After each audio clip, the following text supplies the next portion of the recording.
Okay. All right, cool. I'm live in both places, but I gotta have y'all in two different spots. My bad. So if it's like, you're not looking at me, I'm still talking to you, even if I'm not looking directly at you. But I am, in fact, still talking to you. But I can't do like that. We can't do that. Normally I have my phone sitting over here with my laptop, but my phone is on the charger right now. So that's why in the two spots. So I digress. Hello, good day. Hi, this is Ian for Danya Fa'omi Shango, Ifa priestess and spiritual awakening doula for the African American diaspora. I specialize in supporting Black women of the American diaspora on their awakening journeys from self to source with Ifa. It's my own spiritual mentorship program and journey. And please excuse my small human in the background. Jelani Vani, go play like that is the thing. And the theme for today is what is it like to have over the last couple of years. So this here, though I am an EME for this is not necessarily inherently about my IFA journey. This is about everyone. Yeah, on my 41st birthday, is when apparently around the time my awakening began. And so, what is that I learned about myself in the process that I did not know prior, or I'll say maybe didn't even. Let me just talk a little very short, very brief about what a spiritual awakening it means is just in a very short sense. And essentially it's when you are going through I'm going to say a conscious awakening. You have spiritual awakenings your whole life. You're never, ever not having a spiritual awakening. So understand you are a spiritual being, you are a human, you're a spirit having a human experience. You always have spiritual awakenings. So there's always something going on in your life that is going to trigger something, a shift in you mentally, consciously, that is um, inherently spiritual in how it expresses itself. So when you say like, people are not awake, I don't ever say that. If you watch my content, I never say, oh, people are sleeping and they're not. No one's sleeping. Everyone is in their own form of consciousness, their own form of awakeness, simply because they have not come to the same revelations as you does not inherently indicate this person is quote unquote asleep. That is just simply another way to colonize people and keep them separate when the goal for having a true conscious awakening is to bring about more oneness. So if you keep categorizing people that way, you're just creating more separation. And I don't think that's what the awakening part is supposed to do. That's personal. If you think you're supposed to separate y'all, like, well, means go off, do what you do, have fun with that. So my conscious awakening, because I noticed just watching Facebook always hits you with the memories and realizing that in those memories, I was little things here and there. One post would astrology is something I liked as a kid. So I always liked astrology and I always liked and go deep into them because I didn't, it's not like I had anyone to help me. And the internet showed up when I was young, and when I first got on the internet, that's not what I cared about anyway. So I wanted to like talk to people, and that's what I wanted to do. If I was doing research on the internet, I was doing Jelani. I was doing research on the internet. The internet would simply be a vehicle for me to do research on. So now that once I got older and actually had, an awakening, the first thing was it happened on my birthday. And I know it happened on my birthday because my birthday just passed, and my birthday memory was me learning, oh, I have a sun, moon, and rising. And if you are someone who has grown up, especially at my age group, so Generation X, Zennials, and all of a sudden you learn you are not simply just the thing that you introduce yourself as. Hey, what's your sign? That sign. You're not just that. You're not this one little individual zodiac sign.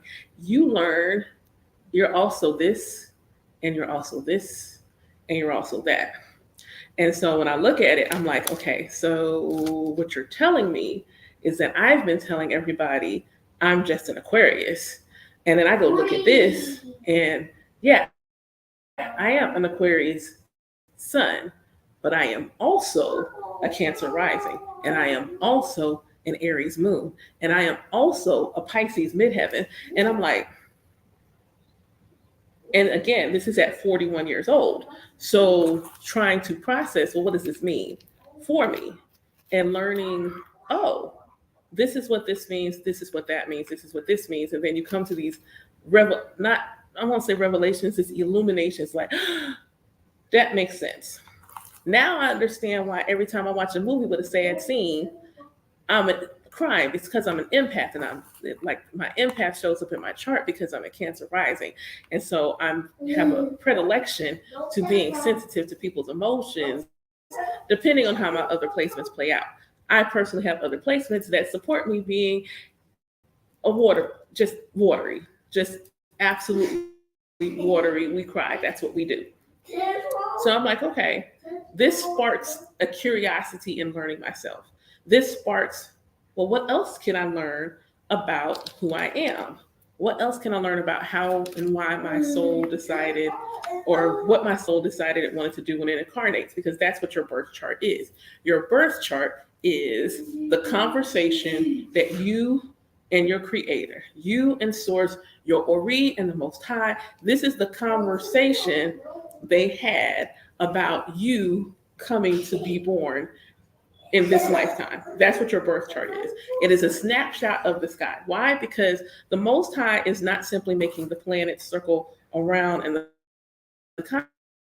cosmos because she thinks it looks cool.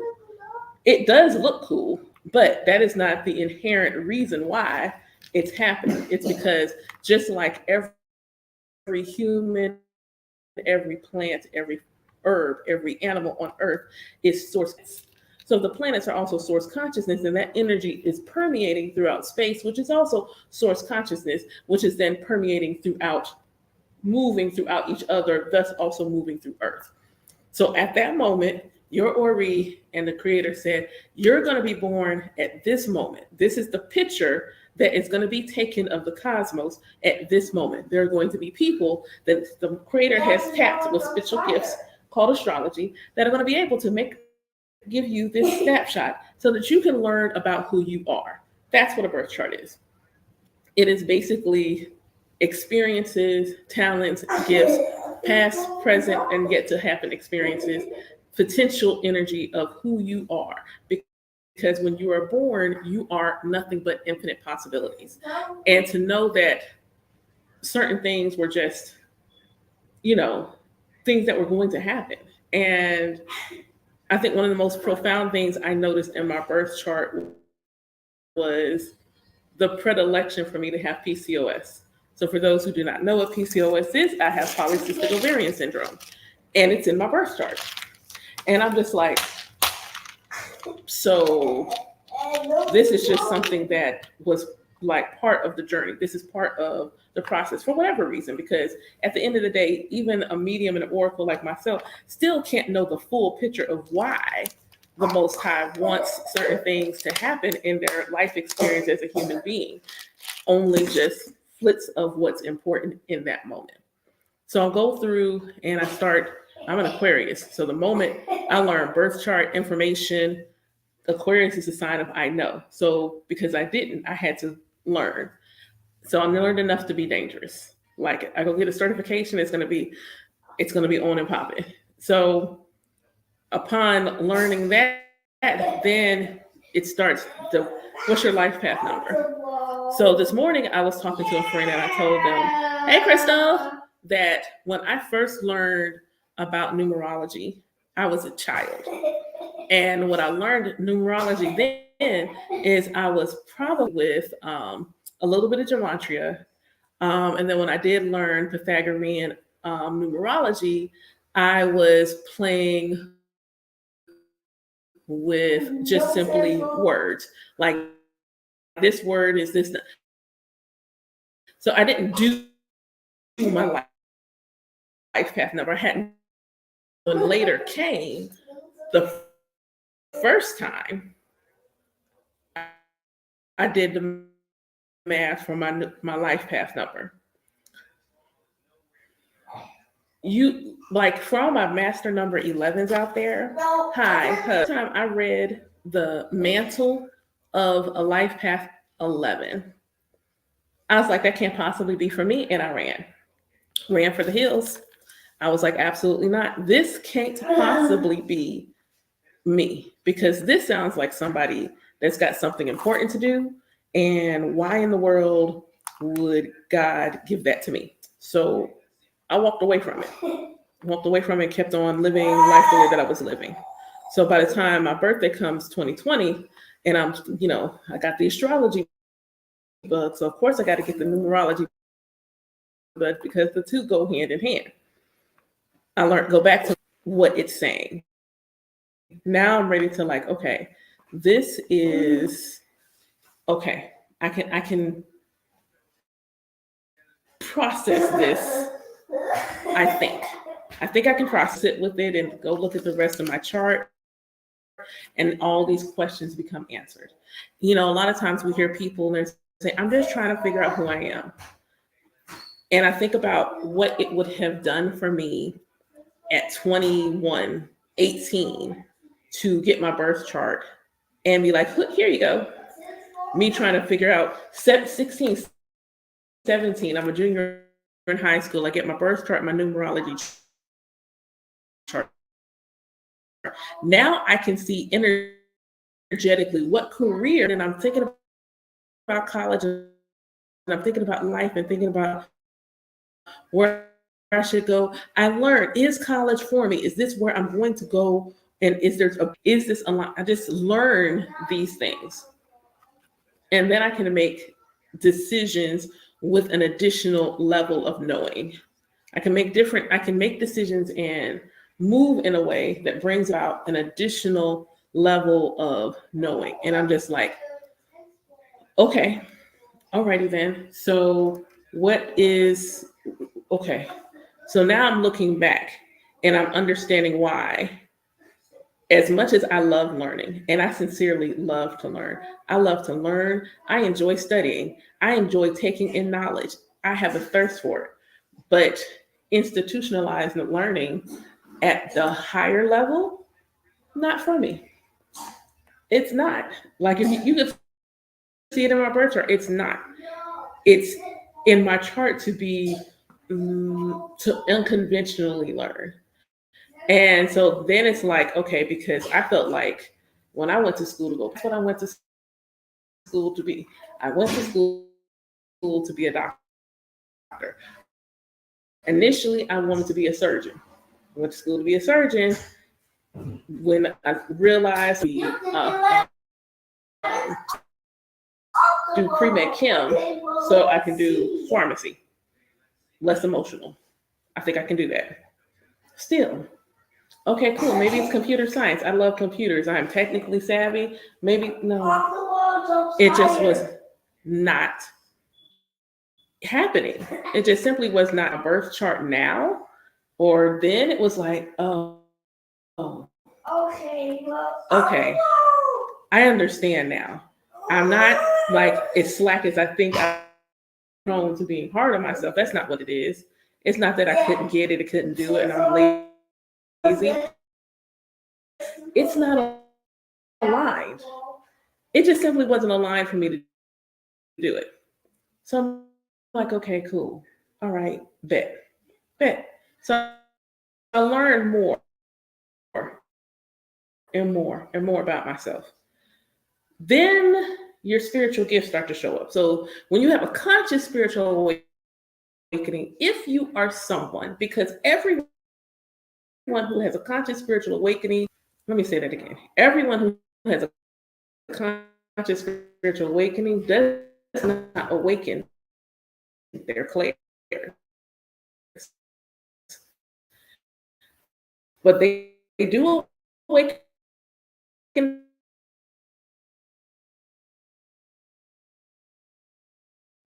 What you think about at 41 years old, you realize you're psychic.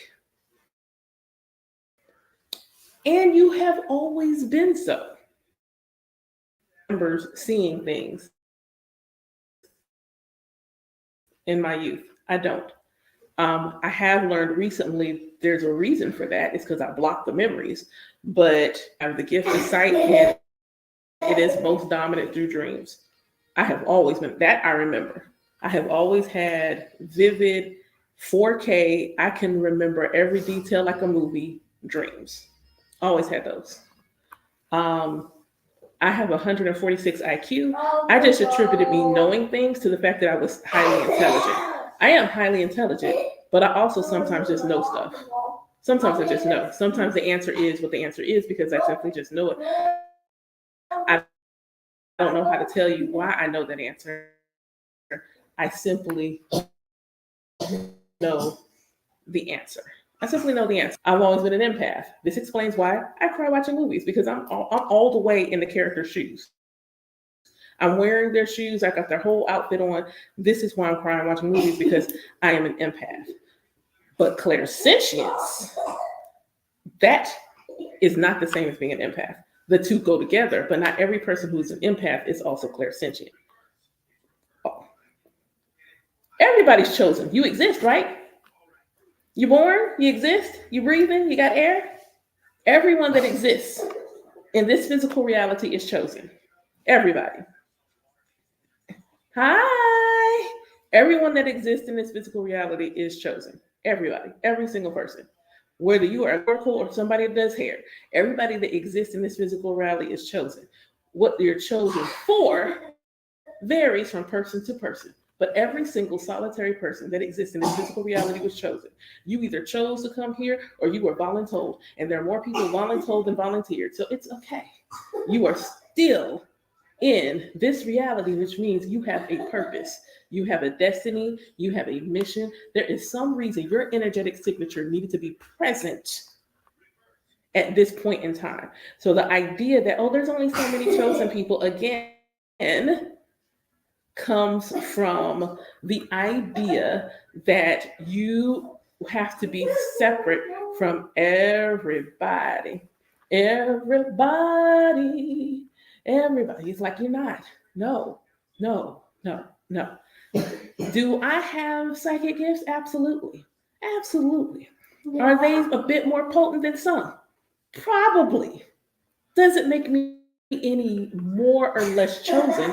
I'm chosen for a specific thing. That's why the gifts are what they are. That's why my gifts manifest the way that they do. That's why they exist. That's why. It's not because I'm better than anybody else. I might than somebody else. I might even be more talented than somebody else. But I am not better in that I am carrying this thing, but your thing is less important. No, I have my own mantle to carry. I have my own crown to wear. I have my own task at hand, just like anybody else does. So that's why, again, I don't do things like, oh, this is only for the chosen people. No. I'm just not going to do it. I'm just going to. And what's interesting is Jelani, take that down the hall. Yeah. Take it to the playroom. Thanks. When your child is a Leo, we like. So let me qualify that. As of right now, the only thing that I make is beaded ones. So just Ilekes, Ides, or if you just need something beaded, as in a spiritual jewelry, yes. This copper work here is not my work. No, no, I haven't made it to the copper game yet. I have not made it to the copper game just yet. Well, bless you, Chad. Bless you, because mine is like his roar is like, you can you hear me? Yeah, I can hear you, son. So yeah, everyone's chosen, and I think that was another thing when you are Gen X and you go through an awakening in middle age. Golly. So it hit different. Why? Because your contemporaries that are younger than you by 20, 25 years, they are faster, or they've been fortunate to grow up in households where the traditions of things of that nature are already present. So they're not, so now you're looking for mentors and elders and things of that nature, and you in your 40s, and you're realizing the person that has to mentor, coach, and support you might actually be in their 20s. When I first awakened and I realized I had psychic gifts, and that took me a minute to accept. It took me a whole thing. I won't say intuition. I don't think I had that word at the time, but I definitely was like, I just be right. I've always had a habit. If I see you in my dreams and your face is clear, I'm calling. Hi, blessings to you as well. You all right? Well, I had a dream about you, and here you go. That's always been, has always been the case. I just did it just because I just felt like I needed to. I didn't know why. I didn't know my dreams were important. I look back now and I'm just sitting here like, there are so many dreams I had that were so vivid. I wish I kept the dream journal when I was younger. If I had truly understood the significance of why. Alafia. Why I was having the dreams I was having, the dream journal. If I had known the significance of my dreams and understood what it meant to have a dream practice I am, mm, where I am paying attention to what my dreams mean, and I'm getting the meaning of the dreams. I have something where I'm protected in my dreams. I would not have had so many night terrors because I suffered from night terrors when I was younger. So many things would have been different, and so many messages that I was probably receiving would have then been able to be received as opposed to being terrifying, and I would have known what to do with them. I would have had an idea of how to deal with them and process them. So when you after it's like I went through stages. So it's like learn yourself. So I'm okay, like learning myself. Then it's like, hey, FYI, pay attention to your dreams. Okay, my dreams are important. And then for me, my spiritual practice is very much practical. And so for me, one of this content I found and I thought about it, you're having an issue at work and it's something that's really bugging you, but you're at work and you can't figure it out. And then at some point, you have a dream about the thing that's happening at work. And then, then you are realizing, oh, I got the answer. I went to sleep on it, and I got the like. Somebody like, please, like, co-sign it. You went to sleep on the issue. You had an issue. You went to sleep on it, and boom, now you've got the answer to your problem. But you got it from a dream. And I think so many people don't even realize, put that two and two together. You had a problem, you slept on it, and woke up with the answer. That is clairvoyance. You're welcome. Congratulations. Welcome to the Psychic Club. That's clairvoyance. You think just because you got the answer, why? Why? Because you're doing comparison? Because you compare, oh, well, they got a dream about a flood and the whole city's going to flood it up. It's not, you got this project going on and you're trying to figure it out because it's going to get you promotion. So your ancestors who always has the answer decides, hey, we'll just give it to them in a dream because they got too much going on during the day. But while they're asleep, they can get it. That running gag, and I don't know how often they said it, but I know in my generation, they said you got to test sleep with the book under your pillow. If you got a test coming up, you got an exam, and you want to pass it, you can study, but put that book under your pillow because you're going to get it through what? Osmosis. But, now for our spiritual folks, if you want to get a message in your sleep, you can put a petition under your pillow and get your answer, get your clarity, get your message. Sleep. Understanding it's the same thing. Regardless of what you're using it for, it's the same thing, but we don't know that. And so for me, I didn't know that. So one of the first things I did was just start writing down my dreams. I still remember them in great detail.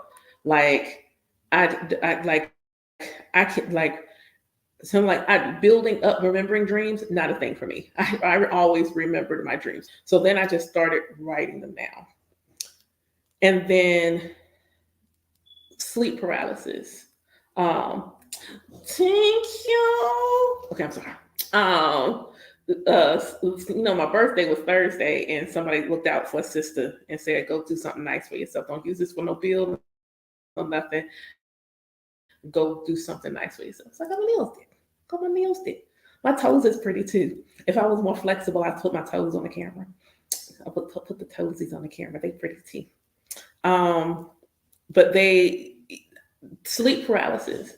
I had been, we're not talking about a spiritual path. We're talking about being over 40 and having a spiritual awakening. So I used to suffer from sleep paralysis when I was younger. And it was not a new thing. That was something that was always happening.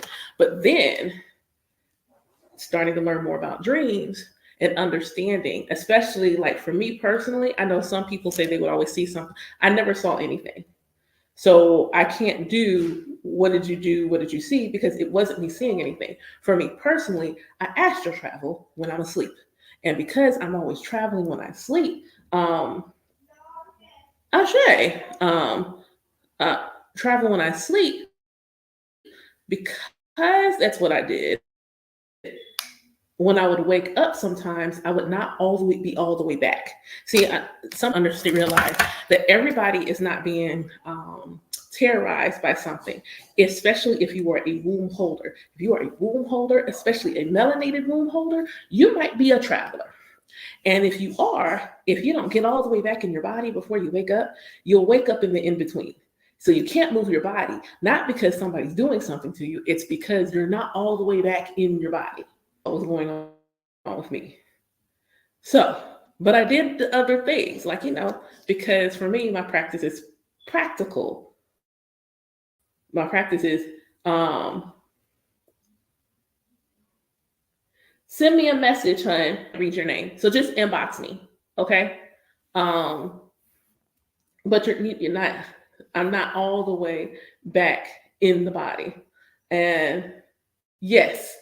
And so for me, I did practical things like I slept with water and still to some extent beside my bed. In this case, I sleep with a lot of water in my room. So I slept with water beside my bed.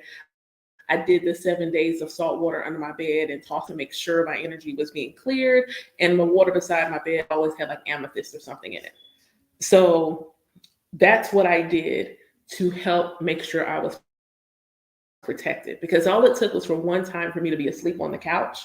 And it happened, and my kids were asleep beside me for me to say, that's it. That's the last time this is happening. And to be completely honest, it's never happened again. I have never had an issue with sleep paralysis ever since. Do I land in my body hard? I used to do that. But once I stopped having really bad landings, that's the best way I can describe it. You ever woke up and you jerk up and you got like your pain? You're like, oh God, like someone hit you in the chest. You're landing in your body too hard. You're welcome. You landed in your body too hard. You need to, you didn't stick the landing well. He didn't stick the landing. He did not stick the landing well. And I'll be honest, I I have not had that issue. Here's the dream. I'm in the dream and I'm lucid.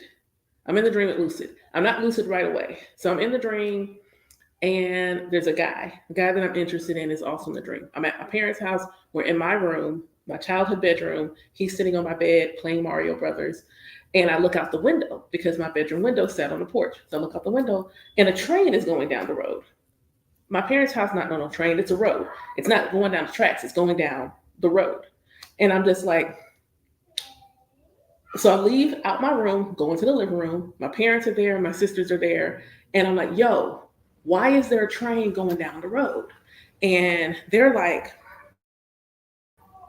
I don't know. And then it hits me, you're dreaming. And it's like in Inception where she like the dream starts to break down. I say, I'm staying here. So I stay because then I'm like, because again, sitting in my room is somebody I'm interested in.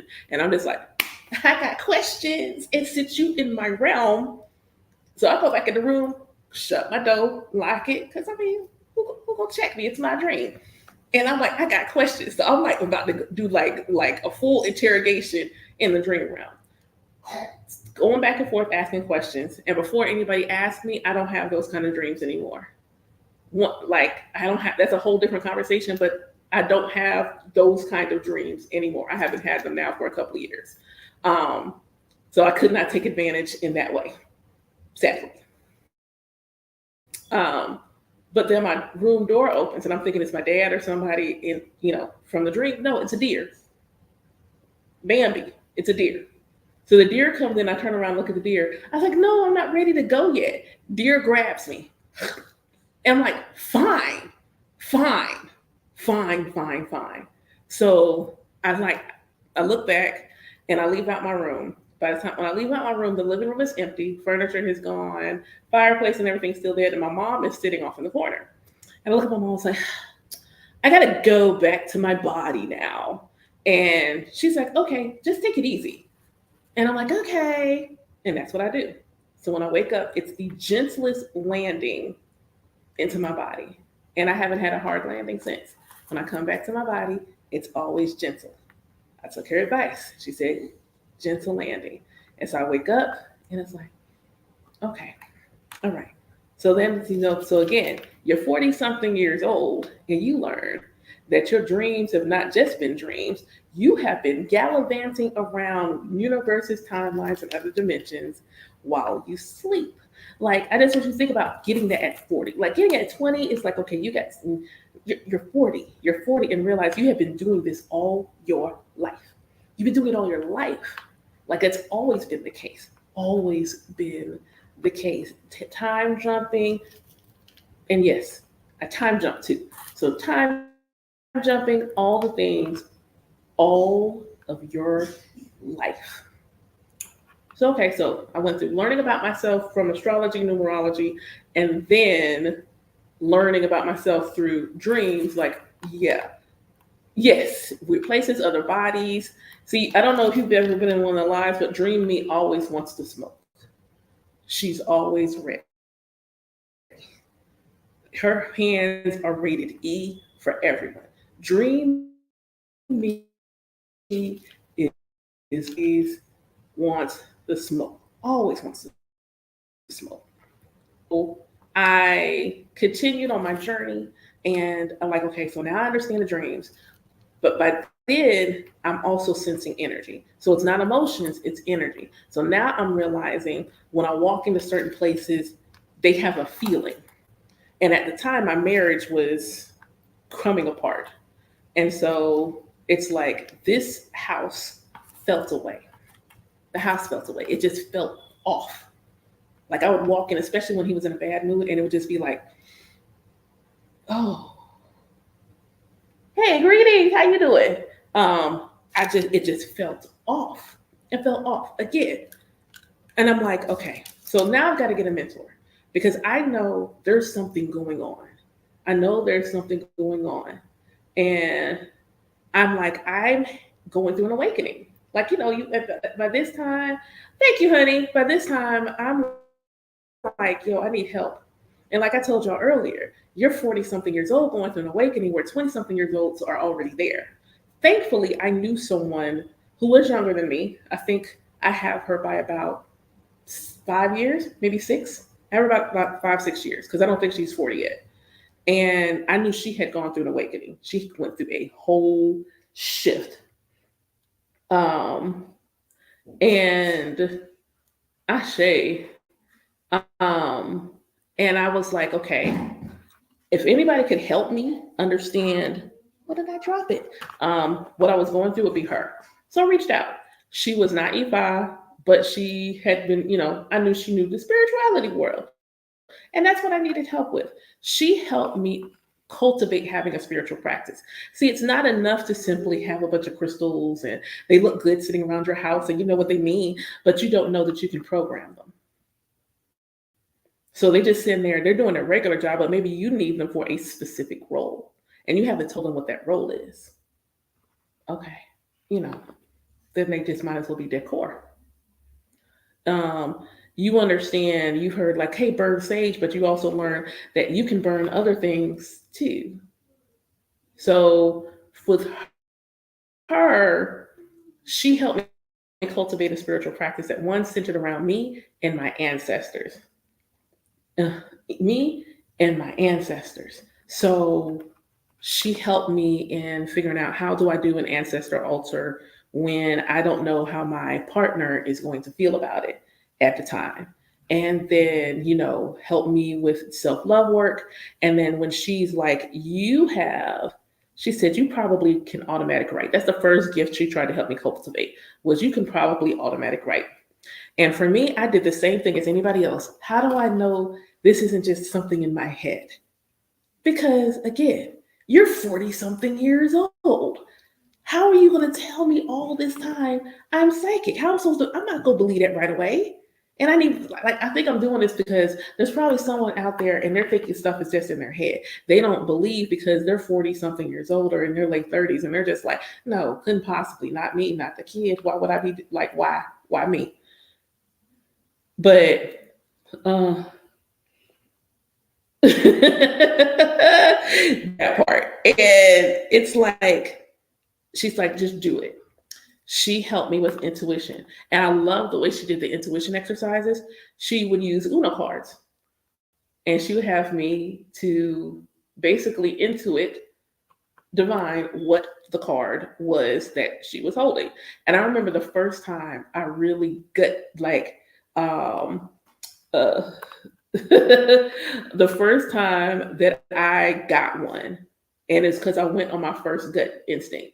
And we like the Millie Rock that I hit out of pure excitement was so hard. And, she asked me when we first started working together, and she asked me, what do I want? Shay. Actually, I'm about my birthday today. Yes, Thursday was my birthday, so I'm about 4 years. 4 years. So I'm right there with you. And she asked, "What do you want?" And I gave her a couple of things. I said, "Really, the most important thing I want is I just want to feel like God doesn't hate me and that I'm not always screwing up." Because when you grow up in an Abrahamic religion, like this perpetual, like everything I'm doing is wrong, everything I'm doing is a sin, God clearly hates me, I'm being punished for a multitude of things. That's where I was at. That's where I was. And being able to say to her, what I want is to feel like God doesn't hate me. And I just want a relationship. That's what I want. I want a relationship with God.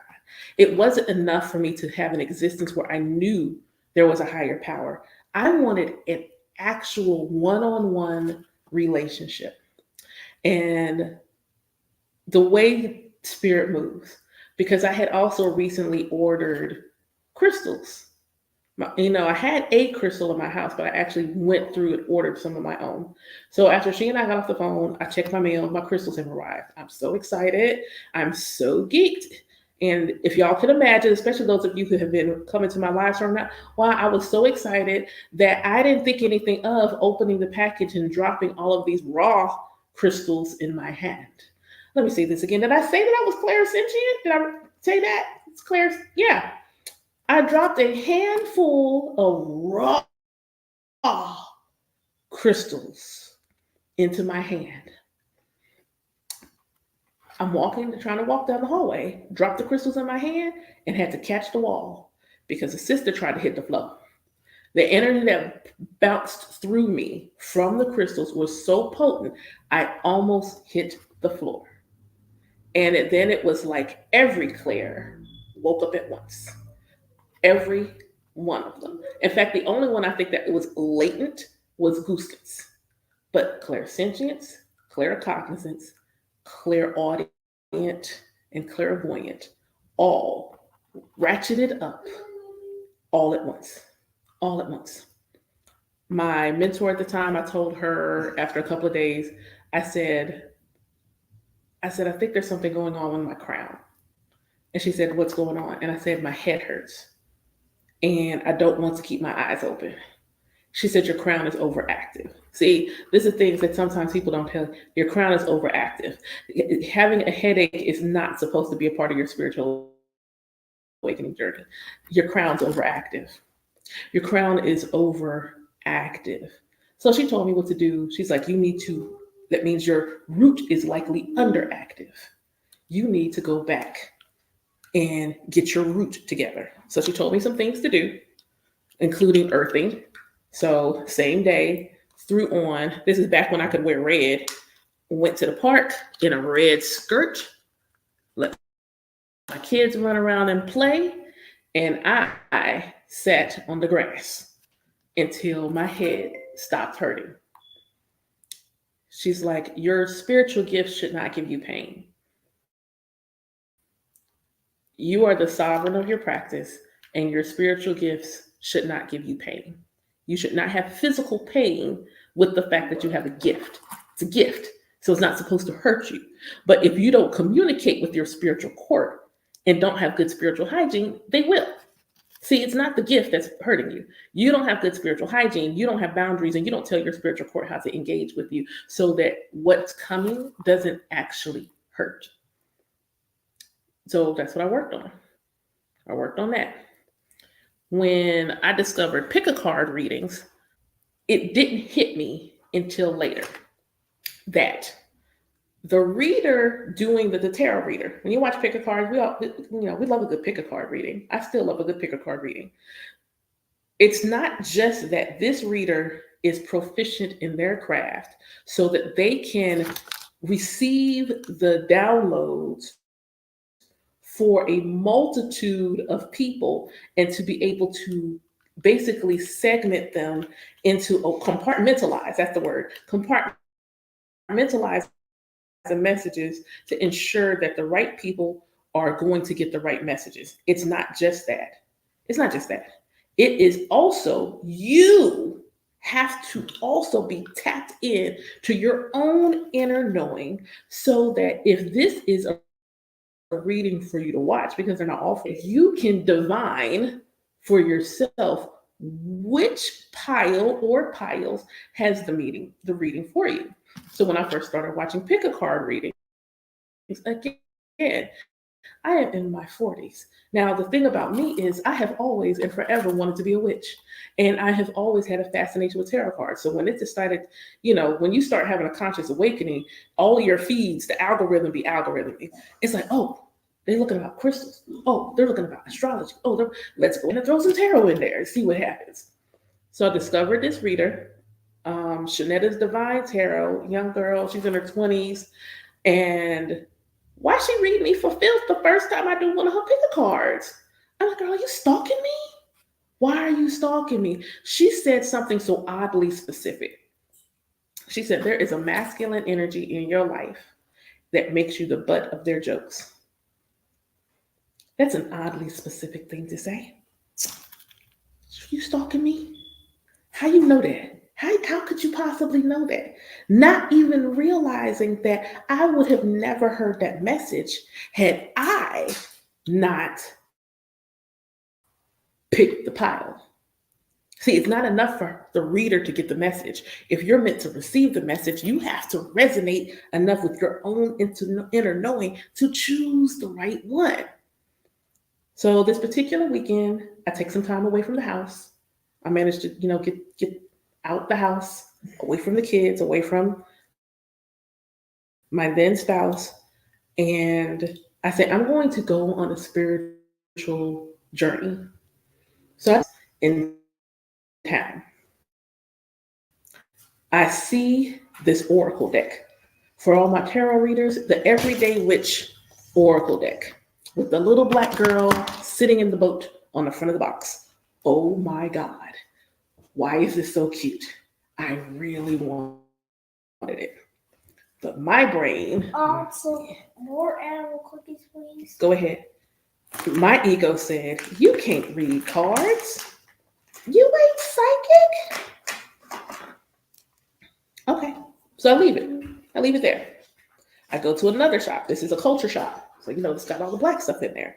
They have this goddess tarot deck with Osset. Some of y'all know her as Isis, sitting on the front. You eat this. I don't want that. Oh no. And she's sitting on the front. And I'm like, oh my God, I want this deck. Still don't get it because I have talked myself into the fact that I don't need cards. I can't possibly read them. So I go sit at the park, meditate, and this is what I hear. Oh my God, the animal cookies. Why didn't you get them cards? First off, nothing. Why you ain't get the cards? I can't. So I'm supposed to get the cards? Mm-hmm. All right, bet. If I'm supposed to get the cards, give me a sign that I can't miss. Something that will stick out to me that says I should spend this money on the cards. So she needs to tell me, the sign needs to tell me I need to spend the money. So I get up, go to the car, start driving. I think I passed like 3 cars with a tag number that had 888 in it. Nice work, Mommy. So here I go, burning gas to go back to these 2 stores before they close and buy these cards. And I'm like, okay. I get home, get back to the hotel. I got some sage and things. And so I cleanse them up real good. And I'm like, okay, well, let's just see what happens. And, especially if you watch tarot readers or YouTube or something for the first time, what's the thing that sticks out to you? The way them cards fly. Especially like every reader that don't happen. But if you're watching a black reader, the black readers shuffle cards like we playing spades. Them cards gonna fly. And and the first time one of them cards popped dead out the center. Like it didn't pop from one end to the other. That card shot straight out the middle. Oh my God. I'm sitting here trying to figure out how they make it happen. I didn't even realize Spirit was moving the cards. I'm like, how they do that? Until it happened, I was like, oh, snap. Oh. So I'm like shuffling. And then I look and I didn't take no tarot reading class. And I did not learn the esoteric symbolism on the cards for Rider-Waite until later. Because I didn't buy a Rider-Waite deck. I bought a deck that resonated with me. But when I tell you, them cards were speaking, and then learning later that the cards are but an extension of you. The cards are not speaking to you. You are speaking to yourself. Or your ancestors are speaking through you, or your Ori is speaking through you. But the cards themselves are not simply speaking. They do have their own energy and consciousness. It's an extension of you. That's why some of your deck, like you'll buy a deck for, oh, everybody should have a Rider-Waite deck. And then you buy it and you get it home and you can't read with it. Why? Because that ain't for you. It doesn't align with your energy. It ain't for you. It doesn't align with your energy. The Ashe that you have needs a specific kind of deck. So you need a specific deck so that you can garner the messages that are going to come to you the way that you receive messages. So now, because I'm also a child, I realize I have, thank you for the roses, love. Thank you for the glitter badges.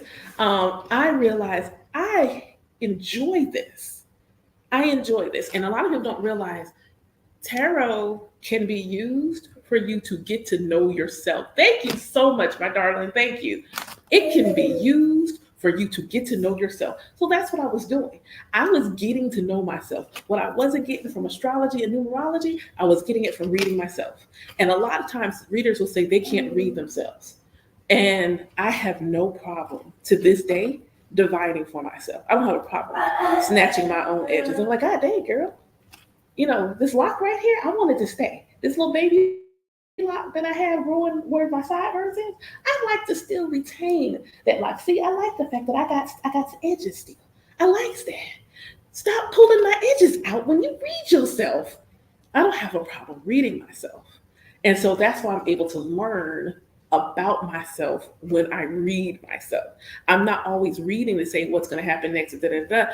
Tell me something about me. What do I need to know? What's a gift, a talent, something? Let me learn something about myself. And that's what I would do. It would be funny because if I would like to read at night. And if it was real late, the Goddess deck had Morgan Le Fay. And for those that don't know, my last name is Morgan. So Morgan Le Fay would pop out. And then there's another one, goddess in there, whose name begins with an S. And I would laugh because it always felt like my grandmothers were telling me to go to bed. So it was like, go to bed. And I'm just like, okay. I'd immediately, thank you so much, put the cards away, because that just meant go to bed. Okay, all right. Because I would sit there all night. Like even now, even through E5 divination, I would be having so much fun digging. The digging process, the investigation process, I have to make a discerned, conscious, especially for myself. I have a bit more control when I'm doing readings for other people, but I have to like rein it in for myself, because at this point in my life, at 40 something years old, I am finally at a place where learning about myself is fun. And for my godchildren, they'll tell you in our class, and it's 4:44 Eastern Standard Time. Yes, they'll tell you in my mentorship program, the first thing they have to do is when you get that feeling to pull cards or flip a coin, yeah, that. And like the first thing they have to do is one, get to know themselves. Why? Because when you are in a relationship with someone, so this part is about cultivating a relationship with yourself. So at 40 something years old, I'm cultivating a relationship with, like you do with someone that you're going to date. What do you do? What's the first thing you start doing when you're dating somebody? You start asking questions. You start learning about the person. So now at 40 something years old, I'm having a conscious awakening. I need to learn who I am. So that means I have to cultivate a relationship with myself, which means I wanted to ask all the questions. I wanted to know all the things. What do I know? Like, what did my soul come here to do? What did like to do? What are the like? I've asked those. Like, those are the kind of questions I would dig into about myself. So you keep going, So like, okay, cool. I got a predilection towards cards. What else can I do? What else can I do? And can I read other people? And so then I'm grateful because when I first started having an awakening and I started looking at content, one of the things that was a lot was that you're going to lose everybody. You're going to lose. No one's going to want to hear what you got to say. Everybody's going to think you're crazy. Yada yada yada. Everyone's going to disappear from your life, and so it's not that I haven't had people fall away, but the way that it was described and the way that I experienced it, not the same. I started I was like that chick that everybody's got that that running joke that all witchy chicks want to know is your birth time, your birth date, time, and location. Me, I am them. I'm them. And yes, I pulled all my friends who could get the last one of their birth charts. And it was I pulled my mama's birth chart. I pulled my siblings' birth charts. Doing my mother's was so cool because I could see my father in her birth chart. It was the coolest. I was like, yo, because again, I told you I might not be certified, but I know enough to be dangerous because I'm an Aquarius. I'm an Aquarius 8th house stellium. I have a natural draw for astrology. I have a natural draw for it. Ooh, North Node and Sag. Where you like? So you're just supposed to be on the go. Yeah, clearly, you're supposed to be on the go. Small human, are you okay? Okay. If you stop making those weird noises, that will probably help you. But being able to do that with my friends, and like when I first started learning about Reiki, and it was like, and there was a class on sale. I was like, I want to learn how to do Reiki. And if anyone's curious, there's an asteroid named Reiki, and it sits in my house of what I should be doing. So energy work is like part of my day. It should be a part of my day-to-day life. And so one of my homeboys was like, hey, I just got my certification and I really would like to be able to do this with someone that I know who will also give me an honest reaction. And he did. He did. For the 45% off for my birthday, yeah, you can still, you need a coupon code. It's like, okay, you like, okay, let's do it. And he's like, and so he just said, he's like, yo, everywhere your hands move got warm. And I didn't actually touch him.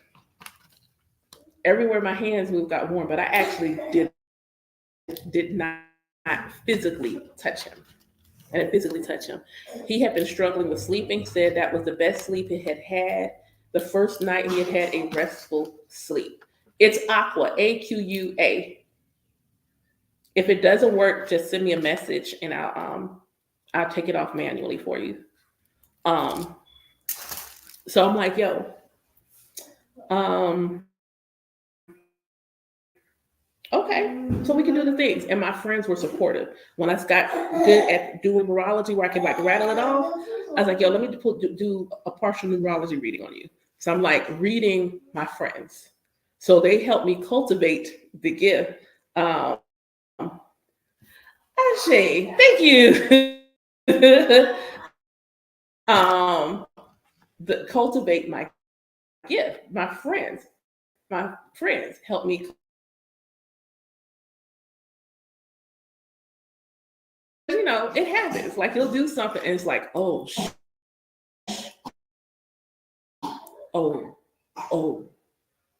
I decided to come out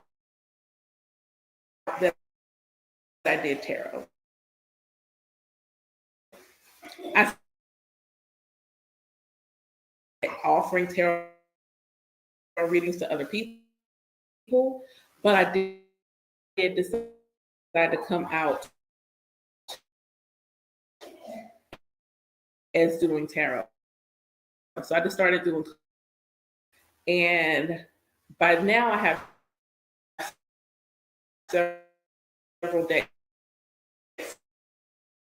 including the Orisha tarot deck. I have the deck, and it's like, okay, y'all can vouch for this. I got the Two of Pentacles. The Two of Pentacles talks about a regime change.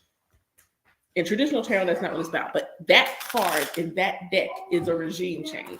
There is a group of people that want to make sure that the new king is crowned. And there's a competition and the new king wins. I'm looking at the card and I'm like, ancestors? And I'm just sitting there like, oh, okay. So there's a regime change. The previous king is pissed. In that card, the previous king is pissed. And I'm like, oh, I can't remember the other cards. But what I got was that there was going to be a regime change. People were going to be mad AF and that something was going to pop off. So then, some months later, I'm watching the news and then I'm reminded of the reading. And I'm like, oh, Oh, oh God. Scared myself. Scared my goddamn self. I was like, okay. All right. What you supposed to like? It's like Spirit said, I'm gonna give you something so specific, you're not gonna be able to miss it. That's the other thing for especially my folks. We grow up saying, just ask for a sign, and it stops there. And for my folks that have been with me a while, we don't do that here. We don't just ask for a sign and leave it at that. Oh no. Oh no, no. If you ask for a sign, it needs to be ask your spiritual court to speak to you clearly. If you are someone who has psychic gifts, so you're able to hear, see, perceive, ask them for, like, ask them to be oddly specific. My spiritual court is oddly specific.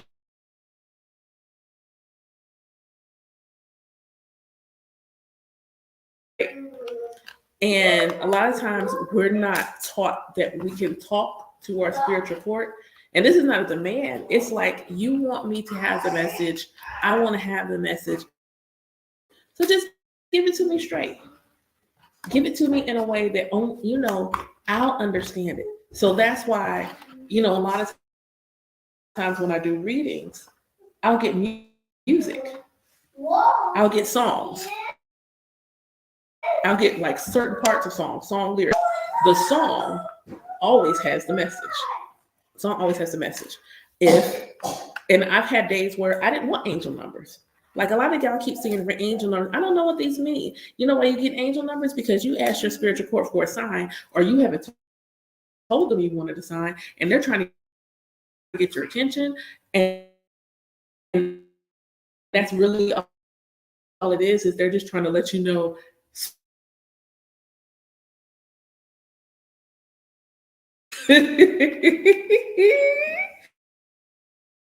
And yes, don't think they won't speak to you in any kind of music. What kind of music you listen to? What are your songs? Like, and broaden your musical catalog.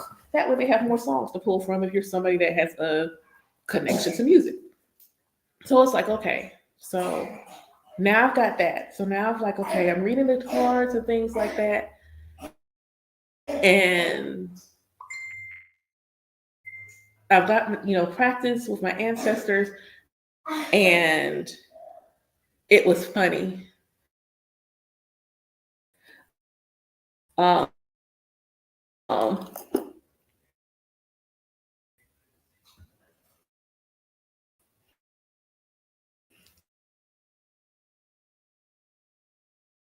Question about something specific, and you don't know what the answer is that they're trying to give you, then tell them, hey, if you want me to do this, show me bop. If you don't want me to do this, show me bop. And then that way, the first one you see, you can't question it then. See, that's the thing. What happens is we will ask for the sign, get the sign, and then question it. Bruh, like, that's not how this works. If you're going to ask for the sign, be open to receiving it. If you're going to ask for the sign, be open to receiving what the sign is. So that way, when you receive it, okay, boom, they told me yes, and you can move accordingly. They told me yes, I can move accordingly. So now it's like, how are you moving in accordance with your communication? Because if you're not a medium, and you're not an oracle, so you're not about to be sitting someplace channeling messages and automatic writing, that's not your bag. But you see signs and symbols, determine what your signs and symbols are. You can like you are the sovereign in your spiritual journey. And I think that especially for Generation X, who are latchkey kids and things like that, that's important for us, because a lot of times we were doing things on our own. Why? Because our parents had to work. It wasn't like they had to work. So we would get home from school and have to start our own homework and things of that nature. So when it comes to our spiritual practice, we need to know that we have a measure of say so and how things go. You have a measure of say so and how things go. So absolutely, like right, street lights coming on and everything. So asking them, say, hey, you know what? I resonate with music. And so it has always been the case. I will get a song quick, fast, in a hurry. And I want to say, if I do your divination, I don't care how I do it. I don't care if I'm sitting there channels or in a poile. If I didn't sing at least once some random song during your reading, did you actually get one?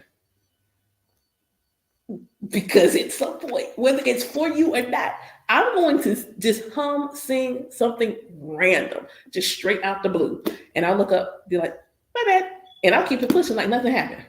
If that don't happen to you, I don't know. Like, you might need to see what's going on because I do it to everybody. That's two. One thing's for sure, and two things are for certain. I'm going to randomly sing or hum something during your reading, and you gonna cry if it's your first time. Those two things are for certain, for sure, for certain. I'm gonna sing, and you gonna cry. That's how it goes. Sorry. So I start readings and things like that for people. So now, my ancestor reading, learning that my ancestral court, and get out of my room. Between my ancestral court and my son, like my firstborn son transitioned the day he was born. He was with me for under an hour, and being able to know that he's not only an ancestor, he's an active ancestor. Like he working, he's an active ancestor, and he is constantly around. Knowing that brought a healing for me because we had to hold my son till he transitioned because they wouldn't put him in the NICU because I was so early. And they were like, "There was nothing we could do." I learned later that someone with a child my son's age would have done that. So they would have they wouldn't put him in the NICU. And we're sitting there, and so now I get this ancestor reading done, and she's like, he's like the center. I have a gang of ancestors on this side of the family, and I got a gang, and I mean working. Like we all have a lot of ancestors, but I mean working with me, ancestors. A gang of them on this side, and it's over 10. And they all, can you imagine all them ancestors trying to communicate with you all at once? So my son, who is named after the Archangel of Communication, he is the vehicle of communication. He basically filters the messages and ensures, hey baby, that I get them. He ensures that I get the messages and it's communicated to me. And understanding the way that my ancestors like to communicate. So like I got a hoodoo deck recently. They really like that deck. Like they really like my hoodoo deck. So that one in the Black Tarot, they really like those decks. They like for me to sit and trust and write. Sit and trust and write. And I will go to my ancestors about things that other people don't think of. So when a lot of times you're watching social media and they're like, someone said you could not possibly be your ancestors' wildest dreams because they couldn't have dreamt up some of the things that we can do. And I was like, so I asked them. Somebody said Black people in totality were always here, that the people in Africa are not related to us. So you know what I did? I asked the question. I said, hey, were all of y'all over here? No, but some of them were, and some of them were on the continent. And being able to pick out which parts of my lineage were here, which parts of my lineage were not, and actually came over. That was a cool thing. But like, a lot of times when you think about ancestor veneration, you don't think about things like learning about your ancestors and their relationship to you. Ashe, like understanding that, I have ancestors, African American ancestors from the South. Hey, I got any root workers in the family? I got some indigenous American. I got some shamans. Okay. How many of y'all gifts did I inherit? So not only do I want to know who's in the family, whose gifts did I get? And understanding I actually have some gifts that my ancestors did not have that are specific to me and my own soul's journey. So again, so I'll go through my ancestor veneration. It allows for healing in how things are, especially with my son, my grandparents, even now, like my godfather passed away a couple of years ago. Well, it's almost a couple of years now. Um, um,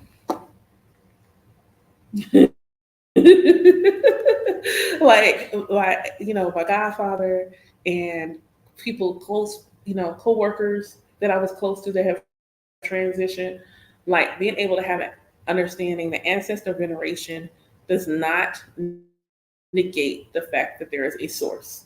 And that's the thing. Like, I think that so many people, like, if it's one of those things where if one of my family members, because I have, like, other than my mom, I have a cousin who initiated after I did. And I have an uncle who, he's not traditional Ifa, but he does practice Santeria. Hi, welcome. But he's always busy, so I don't really have him to come to. So being able to, there's a desire for me sometimes for, I wish my other family members would say, hey, why growing up as an Israelite decide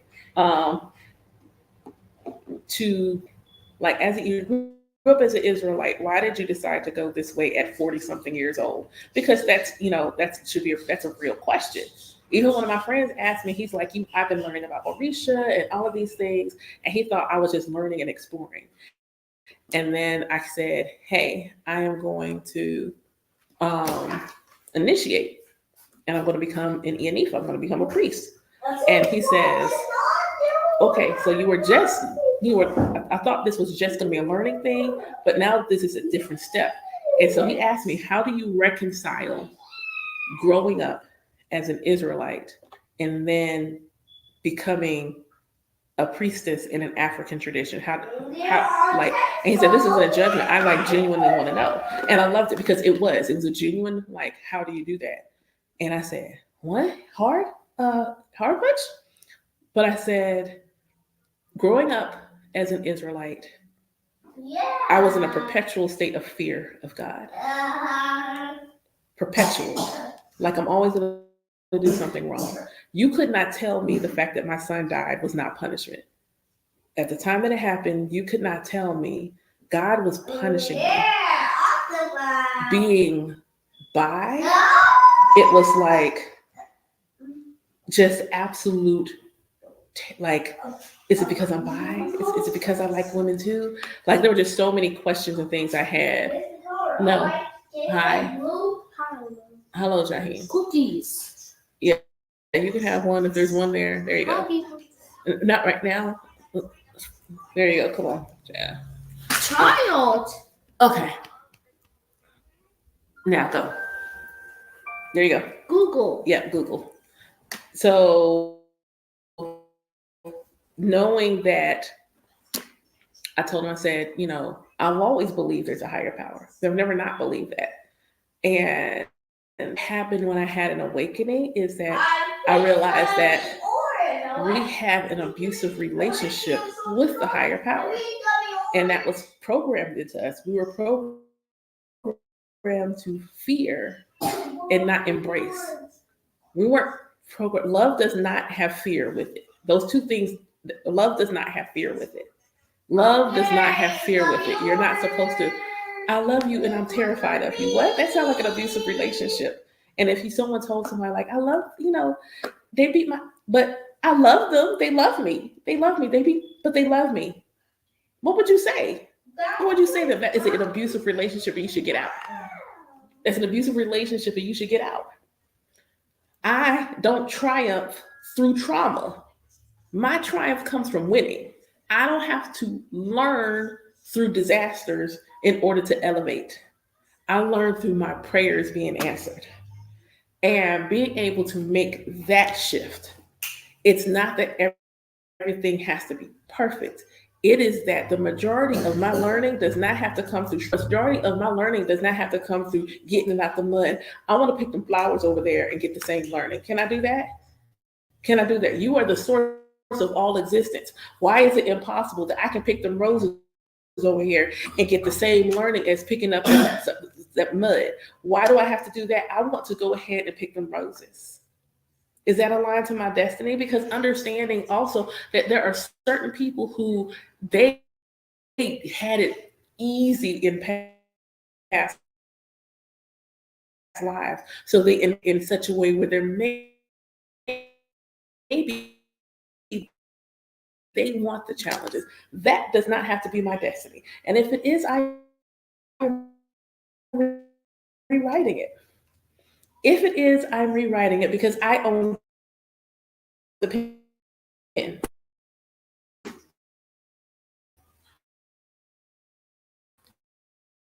Why? Because I'm the source in a human vessel. I own the pen. I can rewrite it. And the creator already knew that at some point I would come to a place in my journey where I'm rewriting the story. Like I